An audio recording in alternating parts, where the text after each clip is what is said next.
भी यही हाल है। जब मैंने अपनी प्रेगनेंसी के बारे में कहा तो मुझसे कहने लगा, अरे दूसरी लड़कियां तो 9-9 महीने तक नौकरी करती है, बस डिलीवरी के टाइम छुट्टी लेती है। मोहिनी तुम भी नौकरी करो। अब मुझे कहाँ नौकरी मिलेगी? मम्मी बताओ अब मैं क्या करूँ? हे भगवान, क्या सोचकर घर जमाई दामाद लाई थी मैं कि मेरी बेटियां मेरे पास रहेंगी और खुश रहेंगी। लेकिन इन आलसी दामादों ने तो हमारी जिंदगी को भी प्रॉब्लम में डाल दिया है। मैं तो कहती हूँ मम्मी, हम लोग वापस अपनी जॉब पर जाना शुरू कर देते हैं। बता देते हैं इन लोगों को कि हमने प्रेगनेंसी का बहाना किया है। नहीं नहीं बेटा, ऐसी गलती भी मत करना। अगर तुमने ऐसा किया तो इन तीनों की आदत और ख़राब हो जाएगी।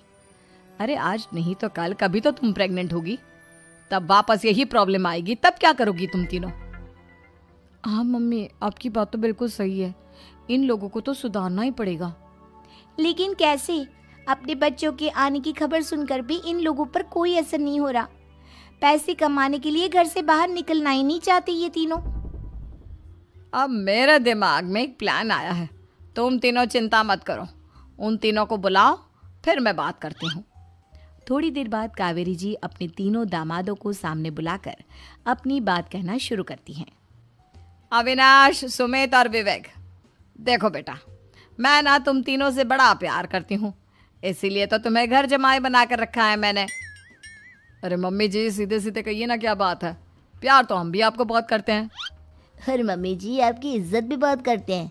अरे भाई, आपके जैसी सास और कमाने वाली बीवी सबको मिलती है क्या?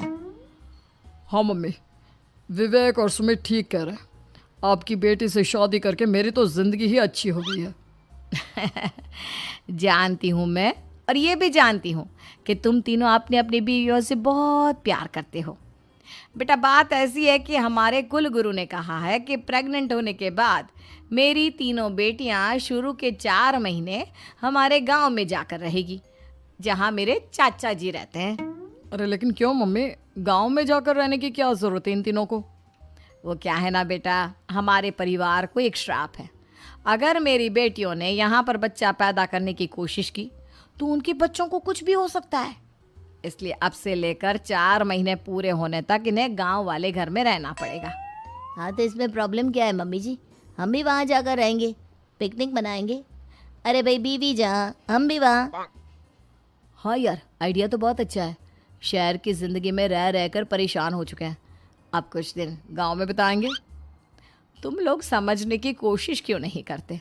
तुम में से कोई भी वहाँ नहीं जा सकता, और मैं यहाँ रहूँगी ना तुम तीनों के साथ। 4 महीने की तो बात है, उसके बाद ये तीनों ही लौट कर आ जाएंगी। ठीक है मम्मी जी, अब हमारे बच्चों का सवाल है तो ये तो करना ही पड़ेगा। कावेरी अपनी तीनों बेटियों को कुछ दिन के लिए घर से बाहर कहीं दूसरे शहर में रहने के लिए भेज देती है। कुछ दिनों के बाद, अरे मम्मी जी, बहुत दिन से पिज्ज़ा नहीं खाया, मंगवाइए ना। क्या बताऊं बेटा, पहले तो बेटियां खर्चा दे देती थी क्योंकि उनकी नौकरी थी, लेकिन अब तो मेरे पास पैसे ही नहीं बचे। थोड़े बहुत पैसे हैं जो बच्चों की डिलीवरी में काम आएंगे। लेकिन मम्मी जी, आपकी बेटियों को वापस आने में तो अभी बहुत वक्त बाकी है। वही सोच सोच कर परेशान हो रही हूँ। सोच रही हूँ कल से दूध भी बंद करवा देती हूँ। अब दूध वाले को देने के लिए पैसे भी तो नहीं है ना। अरे नहीं नहीं मम्मी जी, अगर दूध भी बंद करवा दोगी तो मुझे चाय कहाँ से मिलेगी? और चाय के बिना मैं तो मर ही जाऊंगा। क्या करूं बेटा, इसके अलावा हमारे पास कोई ऑप्शन नहीं है। मेरे पास पैसे ही नहीं बचे। इस तरह कावेरी जी धीरे धीरे अपने तीनों दामादों को पैसे देना बंद कर देती हैं और घर में खाने पीने की चीजें लाना भी बंद कर देती है। अब वो तीनों बुरी तरह से परेशान होने लगे थे और इसलिए एक दिन तीनों प्लान करके घर से बाहर निकलते हैं। और बाजार में जाने के बाद, यार अच्छा खाना खाए हुए कितने दिन हो गए, पता नहीं कब अच्छा खाना मिलेगा। हमारी बीवियों के जाने के बाद तो हमारी हालत भिखारियों जैसी हो गई है यार। कुछ भी हो, मुझे तो आज पिज्ज़ा खाना ही खाना है। जेब में 1 रुपया नहीं है और पिज्ज़ा खाएगा, कहाँ से आएंगे पैसे? अरे देख, वहाँ सामने बोर्ड पर क्या लिखा हुआ है, कंप्यूटर पर काम करने के लिए एक आदमी की आवश्यकता है। भाई मैं तो जा रहा हूँ, काम करूँगा और शाम तक पैसे लाकर आराम से पिज्ज़ा खाऊंगा। जा जा, तुझे कोई काम नहीं देने वाला, हम तो घर जा रहे हैं। चल भाई सुमित।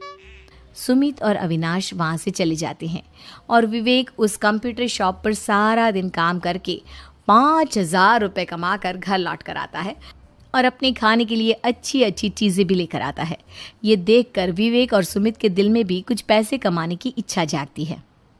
अरे सुबह सुबह कहाँ चल दिए तुम? मम्मी जी, एक बहुत अच्छी जगह मिली है। कंप्यूटर पर काम करने के 5,000 मिले थे कल मुझे। अगर रोज काम करूंगा तो पूरे 40,000 की तनख्वाह।